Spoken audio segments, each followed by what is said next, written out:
So good morning. I think it's time to start our side event. So welcome all. In our side event, with name Specific Substances Balancing Between Health and Industry. This side event is organized by Lithuanian Drug, Tobacco and Alcohol Control Department, together with our colleagues and partners from European Monitoring Center for Drug and Drug Addictions, also from French Interministerial Mission for Combating Drugs and Addictive Behaviors, and Trimbos Institute from Netherlands. The topic of our side event, the title of our side event is Specific Substances. What does it mean? Specific substances mostly used for industrial purposes, for example, production of plastic, solvents, cleaners, even in food industry as medicines. But on the other hand, the substances can be used for recreational purposes. And it has become a particular concern in some countries. Recreational use of such substances can carry many serious short and long-term risks, and some damages caused by use of these substances can be permanent. So also it was noted that most use of such substances is in teenagers and young people. So I would like to introduce another moderator of this side event, Joan, from EMCDDA. So Joan, the floor is yours. Thank you, Graziana. I hope you can hear me well. First of all, I would like to thank the Lithuanian National Focal Point for invitation and for organizing the side event. Graziana has already mentioned what is the subject of our event, which is balancing between health and industry in cases of substances that can be both used for recreational purposes, but also are used in industry. And this is particularly challenging, as any response taken should be proportionate, should take into consideration the extent of harms and the use in a given country, and also the type of legitimate uses, the extent of such uses, existence of alternative substances that could be used as potential replacement, the potential impact of responses on industry, healthcare, and ultimately consumers. Thus, we really appreciate this initiative and the platform to discuss this important subject. It is crucial to share experience and exchange information on effective responses. So I don't want to take any more time because we have very short time for presentations and for discussion. So I give the floor back to Graziana. Thank you, Jean. So I think this side event is a great opportunity to share our experience in the field of such substances. So I would like to start from Lithuanian case on this matter, and I hope that you all here and connected remotely have your time machines.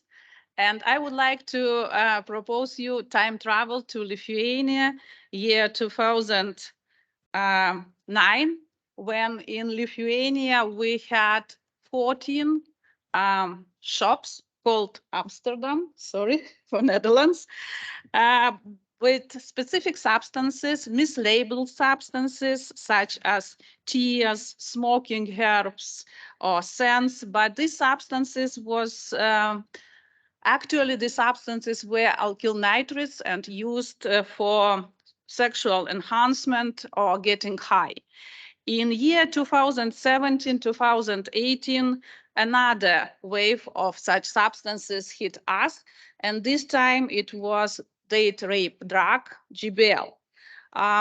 Maybe you know that GBL use can lead to difficulty in breathing, memory loss, amnesia, being conscious but unable to move, or even consciousness lost if this drug is used together, combined with other substances, with other drugs or alcohol. I can confess that there is no conclusive data on, especially on purposeful use of such drugs for sexual assault on survivors of any sex, but GBL in Lithuania has become a case really of wide publicity and big matter of concern. In period from 2016 till 2018, Lithuania was one of the main distributor of such substance to other world countries. And it was estimated that via parcels from Lithuania were distributed GBL to 43 world countries. And even it was noticed that such a story that some companies, after Poland started regulated GBL in Poland, some Polish countries, they started their activity in Lithuania. But legal use in Lithuanian industry, it was only one company which used about 7 tons of GBL for their industrial purposes. So in Lithuania, really, it was crucial to develop and maintain the balanced strategy in order to tackle the problems related with the harm related with such substances, but also to ensure the industrial purposes, legal use, and in this direction, it was important to focus on the protection of young people and teenagers. So in 2018, in Lithuania, Lithuanian Parliament adopted the amendments of the law on control of narcotics, psychotropic substances, and the list number 4 of narcotics, psychotropic substances was introduced in Lithuania. So what is the main purpose of this list in Lithuania? So in this list, we have some substances which are legally used in industry, but with some regulation. So consumption, use, distribution, and any other activity is prohibited without permission or authorization. So if we're talking about some industrial use, so companies must obtain an authorization before starting their activities. Only wholesale trade to other authorized companies is permitted. Retail trade is prohibited. And sending by mail also is prohibited. Distribution to individuals also is prohibited. So in current list, we have 8 substances, and one of the substances is nitrous oxide, laughing gas. So why this substance was included in this list? Was noticed that only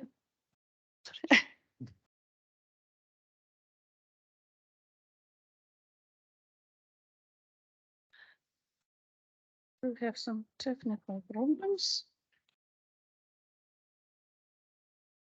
So, okay.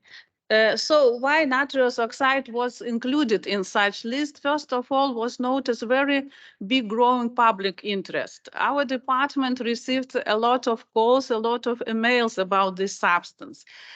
Increasing interest to distribute laughing gas for recreation. Abuse was detected abuse of laughing gas during summer music festivals, and also concerns about the substance from state institutions.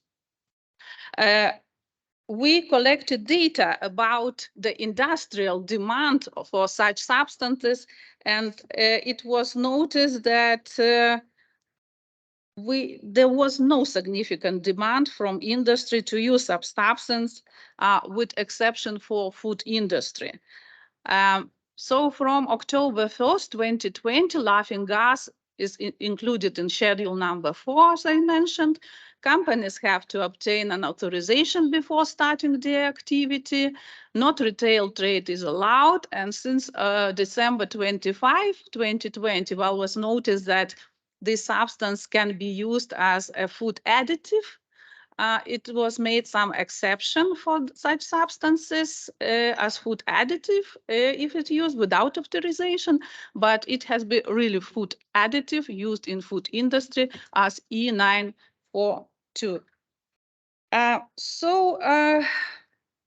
Last year was noticed very interesting trends in Lithuania. What we have, why we don't have any industrial companies in Lithuania using alkyd nitrates.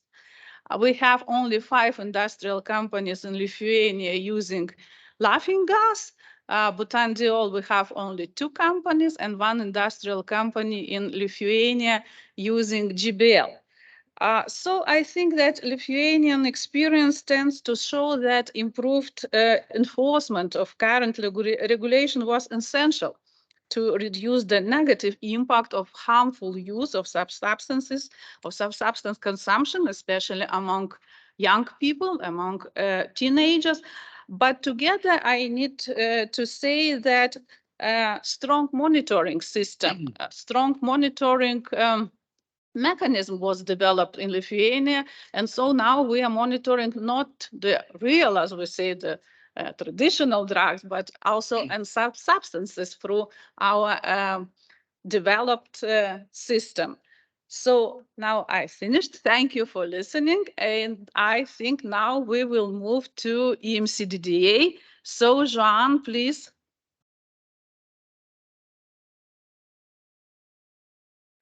Thank you. I will try to share my presentation.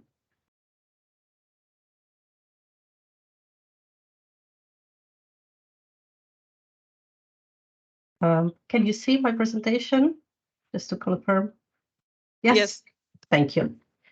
Thank you very much, Grażyna. In my presentation, I would like to share with you some of the findings of our report on nitrous oxide. As most of you know, over the years, inhalation of nitrous oxide gained reputation as rather harmless practice and was not regarded as an issue.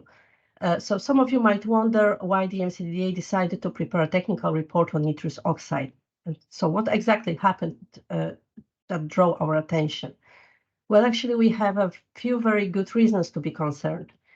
Since around 2010, some countries in Europe have seen an increase in the recreational use of nitrous oxide. This has become a particular concern from around 2017, as both supply and the use of the gas have increased. In part, this is linked to the recent availability of larger cylinders of the gas that deliberately target the recreational market, making nitrous oxide significantly cheaper and promoting broader, more regular and heavier use. Most use is in young people, including teenagers, which is of particular concern. As the number of people using nitrous oxide has grown, so too has the number of poisonings. Other concerns include social harms related to its use and signals suggesting an increase in problematic use. Recreational use of nitrous oxide is not a new phenomenon. During the 19th century, the members of the British upper class participated in so-called laughing gas parties, which involved in the inhalation of nitrous oxide. At that time, it was merely an interesting novelty limited to few members of society. Currently, its use is much more common, and growing popularity of nitrous oxide might be to some extent explained by its easy availability, low price, short-lived effects, and general perception by users as relatively safe and socially acceptable drug. As I already mentioned, a recent innovation in the recreational market is the sale of larger cylinders. This has made the gas cheaper to use. It may also promote wider use as well as more frequent and prolonged heavy use. The 0.58 and 2 kilogram cylinders appear to be the most popular with users. The cylinders are relatively discreet and portable, providing an all-in-one solution for filling large numbers of balloons rapidly. Nitrous oxide has legitimate uses, including gastronomy, which means it is quite easy to buy, for example, cartridges with nitrous oxide that are used in whipped cream dispenser. However, our findings from our report suggest that diversion from legitimate supply is only part of nitrous oxide used for recreational purposes. Actually, easy availability is the same time the result of increasing demand for nitrous oxide. Its growing popularity created a profitable and expanding market with a range of specialized internet shops, offering it under disguise of selling party accessories. In some areas, social media play an important role in advertising and selling the drug. Increased supply of nitrous oxide has also been reported by some law enforcement agencies. For example, in 2022, Swedish customs seized 2 large shipments of nitrous oxide of 19 tons and 18 tons by companies which were totally new to the market and which suggested that this nitrous oxide has been imported for recreational purposes. Growing popularity of nitrous oxide coincides with an increase in cases reported to European poison control centers. As you can see, since around 2018, an increase in cases linked to nitrous oxide has been noted by poison centers in Denmark, Netherlands, France, and also by the French addictovigilance centers. The adverse effects from nitrous oxide are generally minor and resolve within a short period of time. Acute poisoning requiring medical treatment is relatively uncommon.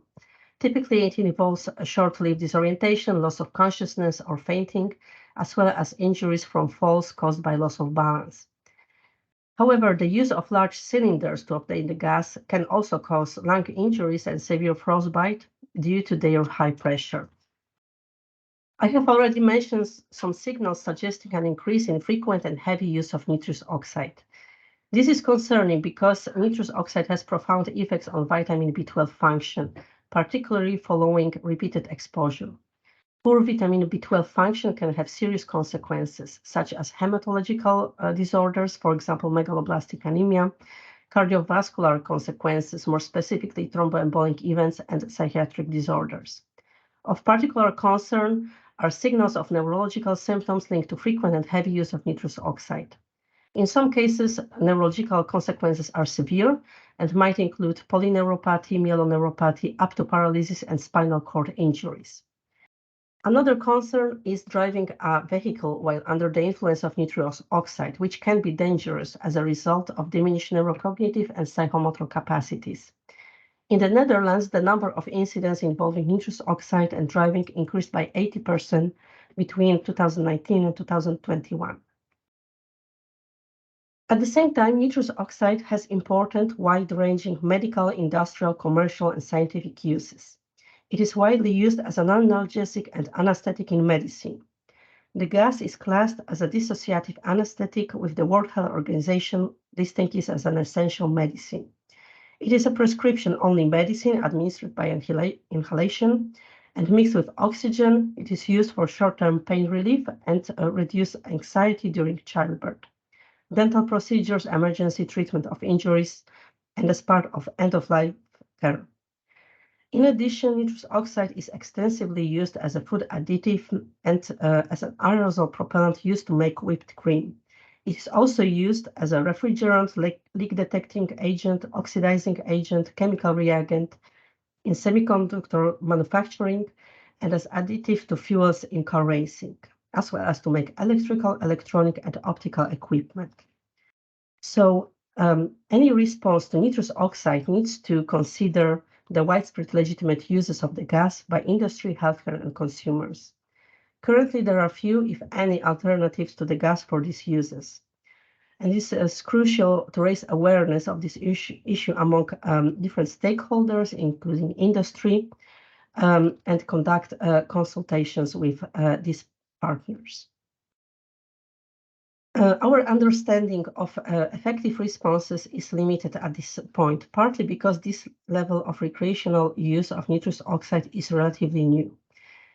In most countries, a range of different measures to restrict the supply of nitrous oxide has been implemented, and some of these responses you can see in this slide. So some of the countries decided to restrict the sale of cylinders to consumers, or to implement age limit or limit of amount for each customer. In some countries, legislation around safe transport and storage of nitrous oxide has been strengthened, as well as some measures to prevent the diversion and theft of cylinders from the legitimate supply chain has been implemented. To sum up, I would like to encourage you, in case you haven't read our report, to scan the QR code in the slide. It will take you to the website with our report. It is free to download, so feel free to go there. Key findings from the report are available in additional languages. In the end, I would like to thank all people involved in this project. We really appreciate support from our focal points, including Lithuanian national focal points, and thank you all for excellent contributions. And that's all from my side. Thank you very much.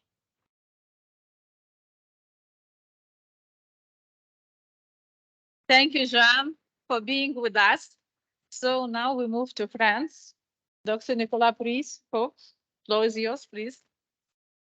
Thank you. Good morning to all of you, the one in the room and the one online. Regina, it's always a real pleasure to share our experiences with your country.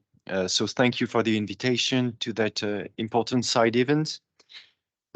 We all know that misuse of industrial substances is for recreational use is a growing trend, but as you did, I will focus on two substances today for France, laughing gas, we just talked about it, and GHB.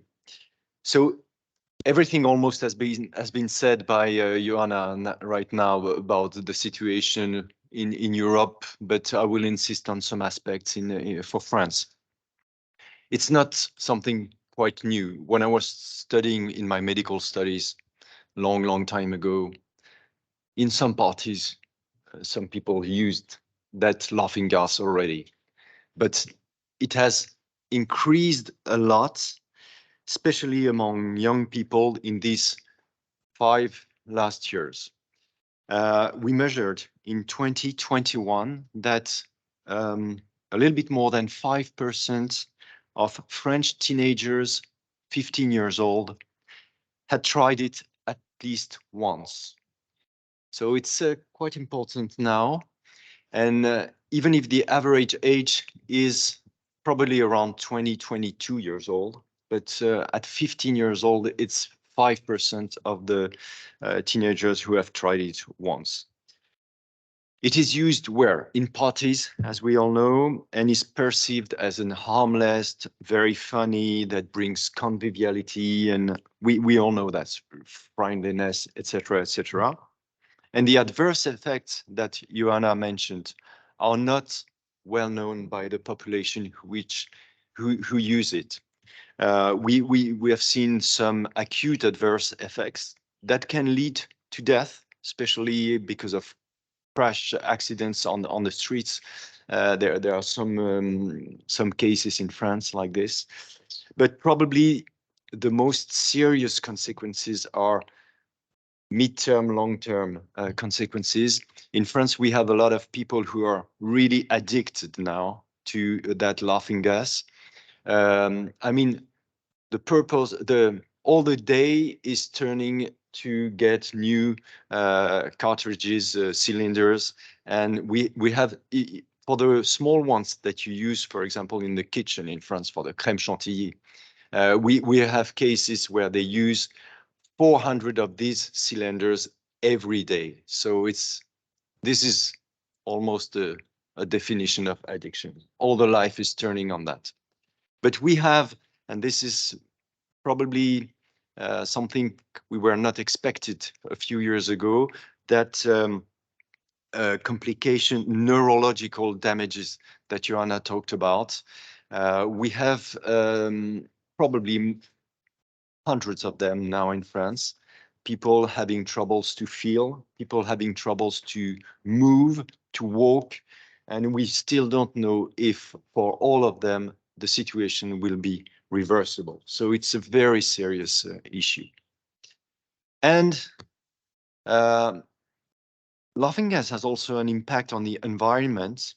It's a potent greenhouse gas, contribute to the destruction of the ozone layer, and the littering of used cartridges, balloons, and cylinders is a real issue now for local authorities.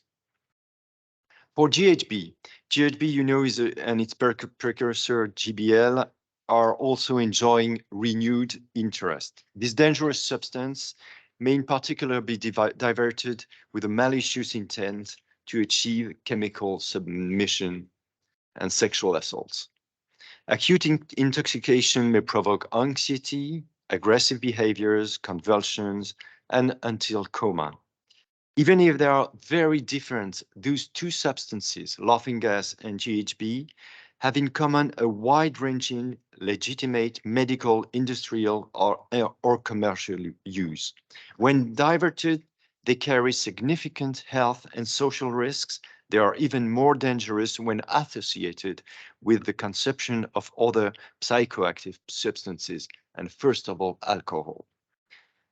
As for all risky behaviors, we believe in a global approach, of course, covering targeted and evidence-based information, legal measures, and harm reduction advice. As for the legal measures, in France, since 2021, sale of laughing gas to underage public is strictly forbidden. The sale is also banned in places associated with parties, such as bars and clubs. But we were talking just before the meeting. In France, we have a problem. If you avoid retailers to sell products to minors, usually it's not very efficient. They sell anyway. It's true for tobacco, alcohol, gambling, and of course, laughing gas. Although new regulation has restricted easy access to this gas, it has also driven to the rise of black market. Law enforcement officer, there was a slide on this, rack up laughing gas as seizures as trafficking keep growing. Moreover, this multiplication of cylinder seizures requires important human and financial resources to investigate and to destroy size products. For GBL, since 2011, the sale to the public of GBL as a raw material is prohibited, as well as manufactured products containing it in a concentration greater than 10% and or with a volume of more than 100 milliliters. We also promote, of course, prevention, in particular through targeted messages on the effect and the risks associated with the consumption of these two substances.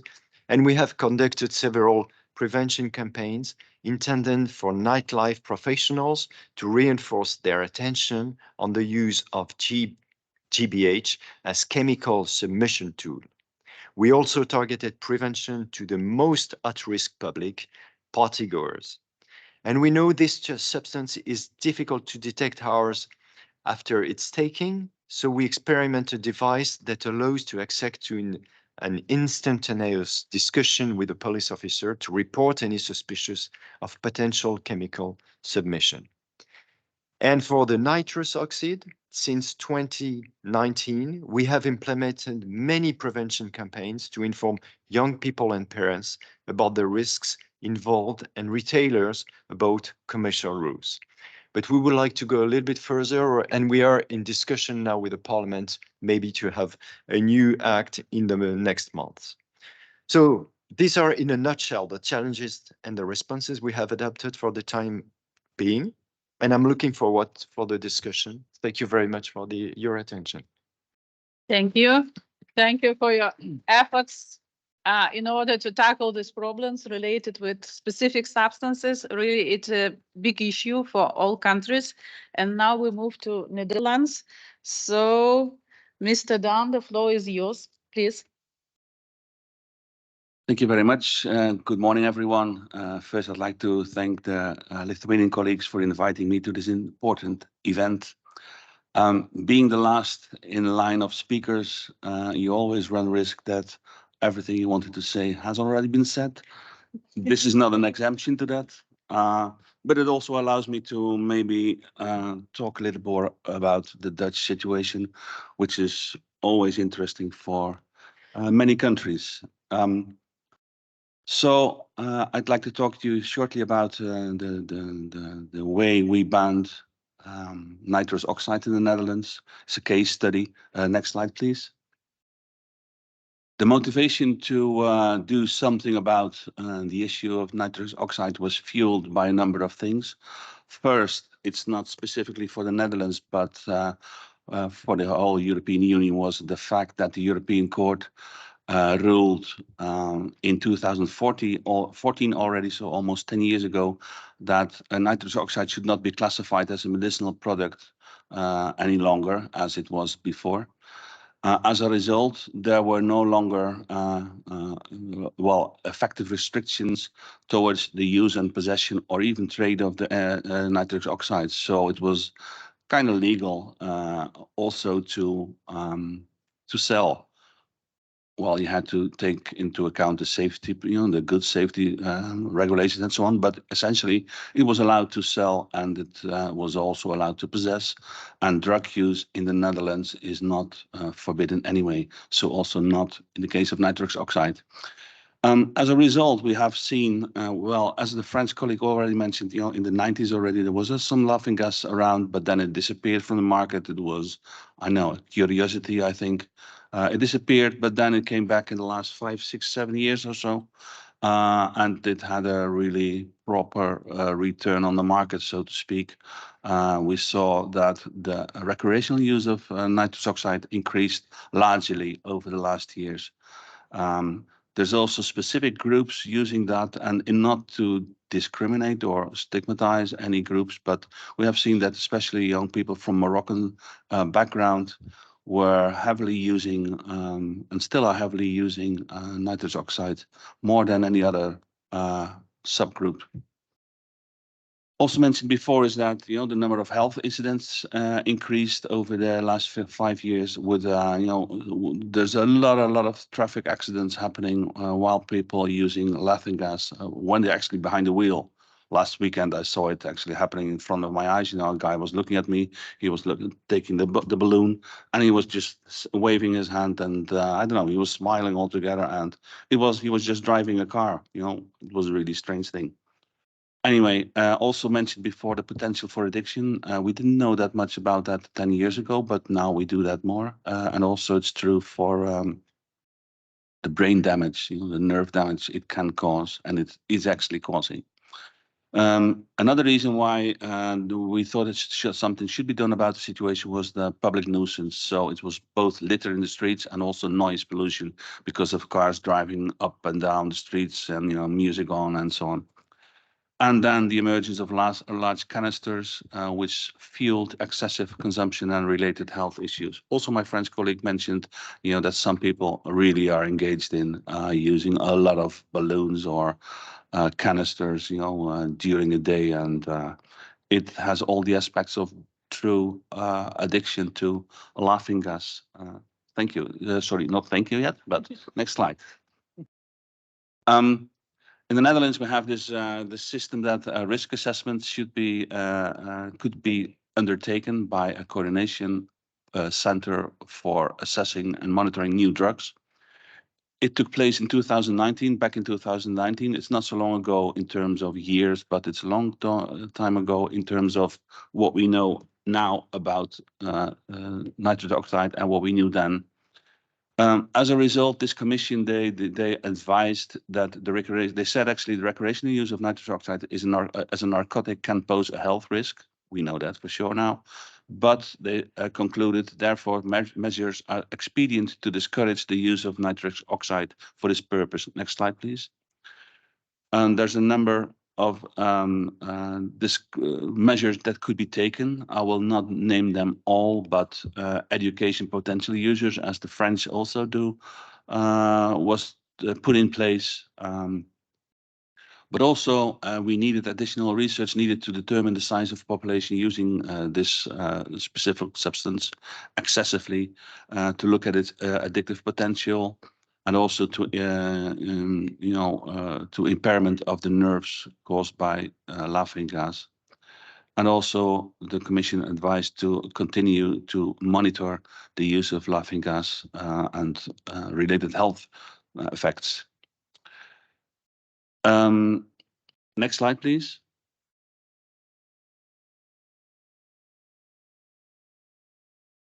These are a few examples of what we have developed as a Trimbos Institute in the Netherlands. Next slide, please. This one was for actually for young people. And this one is a fact sheet for local authorities to address the issue of use of laughing gas in their municipality. And it gives very clear information about what they can do, what regulations they can use to reduce or diminish the use of nitrous oxide in their community. Next slide, please. So in the end, an integral approach was developed by the Ministry of Health. The Commission advised to keep on monitoring, but also the State Secretary advised later on to actually ban the import and export, preparing, handling, selling, delivering, providing and transporting, storing and also manufacturing of laughing gas. This ban came into force not so long ago, January 1st of this year. So it's effective now for 2.5 months. And the proper use of nitric oxide for culinary and technical use, as well as its medical use, would be exempted from the ban and is exempted from the ban. Next slide, please. I'd like to mention a few obstacles that were encountered on the way of banning the nitrous oxide. Of course, it's a difficult discussion, how to distinguish between the use for recreational purposes and for industrial and technical applications. And so what the government did, the Ministry of Health and others, they had constructive talks with, representatives from the car industry, car owner interests, food industry. And also what was undertaken was something which is now becoming more of a fashion in Europe and maybe abroad, is internet consultations. So all citizens in the country could ask questions, share their concerns, promote their interests. And this was also done regarding the ban which was at hand for nitrous oxide. At that time, it was also quite difficult to understand the conditions under which nitrous oxide was still allowed and not. So drag races, for instance, the nitrous oxide is needed there. And in the end, they decided that it was allowed to use it as long as the nitrous oxide was not leaving the premise. So on the premise, okay. Off the premise, not okay. And since we had and still have a coalition government at that time, it took a long time to actually decide how, when, and when to make the ban effective, so when it would start. And as I understood yesterday, was that the announcement to actually ban the substance came in quite late for police and other law enforcement officials. It came in only late November, and then a month later it would start, and it started. Next slide, please. It's probably also my last slide. So, and it was a strange situation because the Netherlands, we're not really well known for banning drugs, to say the least. But now we stepped away from that, and we were much more ahead of many countries. So we were now in the front line, so to speak, of banning a substance, and that caused a lot of problems, so to speak, because usually we would just follow other countries when we finally ban a substance, and everything was there and already in place from other countries. Now, not so much. So we had to develop a lot of things. We still have to develop a lot of things. Well, not me, but the police. So yeah, well, it's effective now for a month or two. But it's not being enforced at the moment because the frame in which it should take place is not ready yet. It means that how to handle and store nitrous oxide. It's a specific, way to do that. It's not in place yet. We're working towards that, but it's not ready yet. The same with detecting nitrous oxide in breath air. We're now doing research to make that possible, but at the moment it's still not possible. So it's difficult when you catch somebody behind the wheel, or in the car, and it's a bit difficult. It should be should be much better if you could detect it right away from breath air, and you could impose some sanctions. As a result, there's also a number of lawsuits now taking place because people, like for instance, branch organizations of suppliers or festival organizers who want to have laughing gas on their festivals, they have filed lawsuits to make it possible. And my last point is that now probably the ban will be effective July 1, so in a couple of months. It means, and on the other hand, at local level, there is something you can do to reduce the use of nitrous oxide, but not on a national level yet. I see that we still have some time for discussion, so thank you very much. Thank you for brilliant presentation of Netherlands situation. So as you mentioned, yes, we have some time for discussions. Those who are connected remotely, please, you can type your question in chat. So we will see maybe some questions from the room, from the audience. Yeah, please. Good morning. I'm Terrence Walton from a U.S.-based NGO, the National Association of Drug Court Professionals. Thank you for a fascinating panel discussion. I couldn't tell from the title exactly what this was about. I'm really glad I came. I learned a lot. 3 quick questions from anyone who wants to answer it. Do any of you have any idea what the prevalence of use is of these substances illicitly in the U.S., like compared to Europe? And also, could someone describe exactly how nitrous oxide is ingested? I heard the gentleman from Netherlands mention a balloon. So if you could just describe how it's ingested to produce the euphoria. And then finally, we talked about the use of GHB in the way that I know it, associated with sexual assault. Do individuals use it to get high just for themselves? So thank you for those answers. Thank you for your questions. To start with the last question, they use it to get high. It's a very short, it has a very short rush, so to speak. And because it's short, it's being used continuously. The way it's being used is what you have these balloons that you attach to a canister.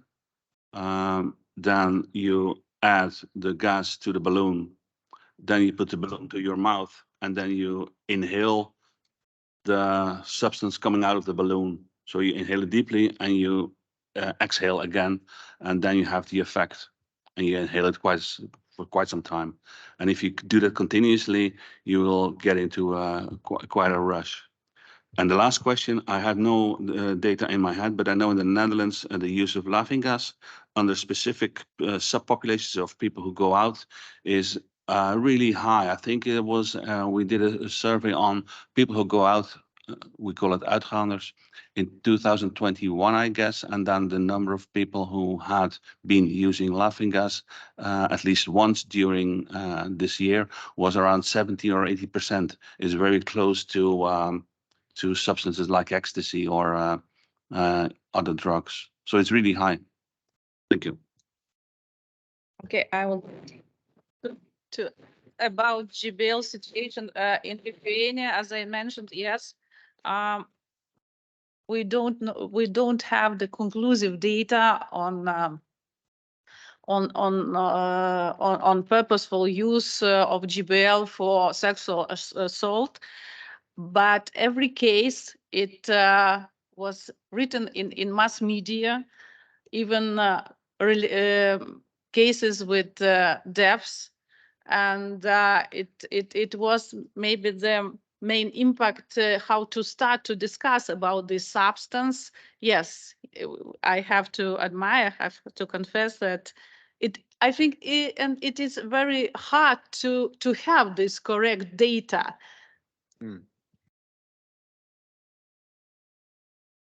Thank you for your questions. Just one word about GHB and the sexual assaults. What do we know in France? It's not easy actually. It's the media. They like to talk about this one like the rape drug. Yeah, is it correct in English? I don't know. Yeah. But we haven't seen so many cases actually. Not so many. There are some probably documented, but it's not an epidemic compared to alcohol, which is probably the real rape drug in France. I'd like to add something about GHB and sexual assaults and stuff like that. The problem with this issue, it probably happens, but GHB remains very short time in your body. So when it's being unsolicitedly added to a drink, for instance, that by the time it takes maybe 10 or 10 hours or longer for a person to enter to a medical service to have the check whether it's being used or not. So it's a sort of a vague situation where probably it happens. I'm not sure whether it happens a lot, but it's sure it happens. But it's very difficult to detect. So, Jan, maybe you have some additional information on this question. Well, starting with the ingestion of nitrous oxide, I would only add that, of course, most popular form of ingestion is using balloon. But there are some cases that people administer nitrous oxide directly from a cylinder or canister. And this what I also mentioned in my presentation, that it increases risk of frostbite and lung injuries, and we are aware of such cases. Those were published in the literature. It also means that a person has no control over the amount of nitrous oxide ingested, because using balloon, they know more or less how much they use, but while using directly from the cylinder, they cannot. Another case is that there are some people who use masks and tubes, and in such case, it's a really life-threatening situation. There are some death cases with nitrous oxide where people put masks or plastic bags over their heads and inhale nitrous oxide from cylinders without oxygen, and of course, unfortunately, in such cases, some of these individuals died.